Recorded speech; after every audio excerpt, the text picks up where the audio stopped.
यूहन्ना की इंजील और उसका 16वां बाब जो 33 आयत पर मुश्तमिल है। मैंने ये बातें तुमसे इसलिए कहीं कि तुम ठोकर ना खाओ। लोग तुमको इबादत खानों से खारिज कर देंगे, बल्कि वो वक्त आता है कि जो कोई तुमको कत्ल करेगा वो गुमान करेगा कि मैं खुदा की खिदमत करता हूं। और वो इसलिए ये करेंगे कि उन्होंने ना बाप को जाना ना मुझे। लेकिन मैंने ये बातें इसलिए तुमसे कहीं कि जब उनका वक्त आए तो तुमको याद आ जाए कि मैंने तुमसे कह दिया था। और मैंने शुरू में तुमसे ये बातें इसलिए ना कहीं कि मैं तुम्हारे साथ था, मगर अब मैं अपने भेजने वाले के पास जाता हूं और तुम में से कोई मुझसे नहीं पूछता कि तू कहां जाता है, बल्कि इसलिए कि मैंने ये बातें तुमसे कहीं तुम्हारा दिल गम से भर गया। लेकिन मैं तुमसे सच कहता हूं कि मेरा जाना तुम्हारे लिए फायदा मंद है, क्योंकि अगर मैं ना जाऊं तो वो मददगार तुम्हारे पास ना आएगा, लेकिन अगर जाऊंगा तो उसे तुम्हारे पास भेज दूंगा। और वो आकर दुनिया को गुनाह और रास्तबाजी और अदालत के बारे में कसूरवार ठहराएगा।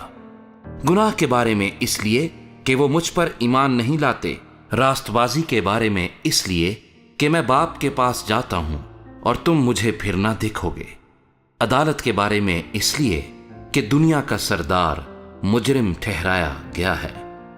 मुझे तुमसे और भी बहुत सी बातें कहना है, मगर अब तुम उनकी बर्दाश्त नहीं कर सकते। लेकिन जब वो यानी रूहे हक आएगा तो तुमको तमाम सच्चाई की राह दिखाएगा, इसलिए कि वो अपनी तरफ से ना कहेगा, लेकिन जो कुछ सुनेगा वही कहेगा और तुम्हें आइंदा की खबरें देगा। वो मेरा जलाल जाहिर करेगा, इसलिए कि मुझ ही से हासिल करके तुम्हें खबरें देगा। जो कुछ बाप का है वो सब मेरा है, इसलिए मैंने कहा कि वो मुझ ही से हासिल करता है और तुम्हें खबरें देगा। थोड़ी देर में तुम मुझे ना देखोगे और फिर थोड़ी देर में मुझे देख लोगे। बस उसके बाद शागिर्दों ने आपस में कहा, यह क्या है जो वो हमसे कहता है कि थोड़ी देर में तुम मुझे ना देखोगे और फिर थोड़ी देर में मुझे देख लोगे, और ये कि इसलिए कि मैं बाप के पास जाता हूं। बस उन्होंने कहा कि थोड़ी देर जो वो कहता है ये क्या बात है, हम नहीं जानते कि क्या कहता है। यीशु ने ये जानकर के वो मुझसे सवाल करना चाहते हैं, उनसे कहा, क्या तुम आपस में मेरी इस बात की निस्बत पूछ पाछ करते हो कि थोड़ी देर में तुम मुझे ना देखोगे और फिर थोड़ी देर में मुझे देख लोगे? मैं तुमसे सच कहता हूं कि तुम तो रोओगे और मातम करोगे, मगर दुनिया खुश होगी। तुम गमगीन तो होगे, लेकिन तुम्हारा गम ही खुशी बन जाएगा। जब औरत जनने लगती है तो गमगीन होती है, इसलिए कि उसके दुख की घड़ी आ पहुंची। लेकिन जब बच्चा पैदा हो चुकता है तो इस खुशी से कि दुनिया में एक आदमी पैदा हुआ, उस दर्द को फिर याद नहीं करती।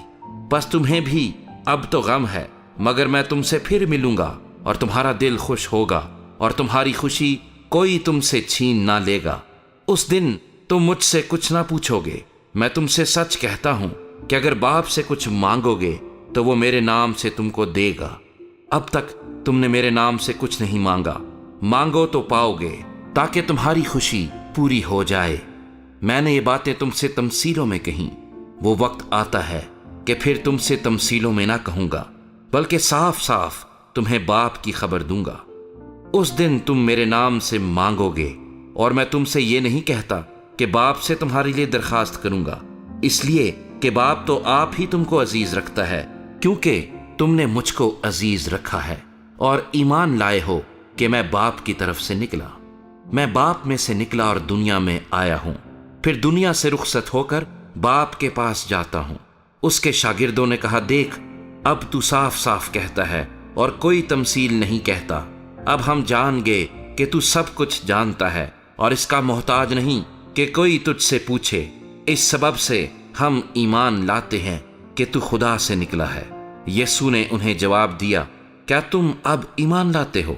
देखो वो घड़ी आती है, बल्कि आ पहुंची, कि तुम सब परागंदा होकर अपने अपने घर की राह लोगे और मुझे अकेला छोड़ दोगे। तो भी मैं अकेला नहीं हूं, क्योंकि बाप मेरे साथ है। मैंने तुमसे ये बातें इसलिए कहीं कि तुम मुझ में इत्मीनान पाओ। दुनिया में मुसीबत उठाते हो, लेकिन खातिर जमा रखो, میں دنیا پر غالب آیا ہوں۔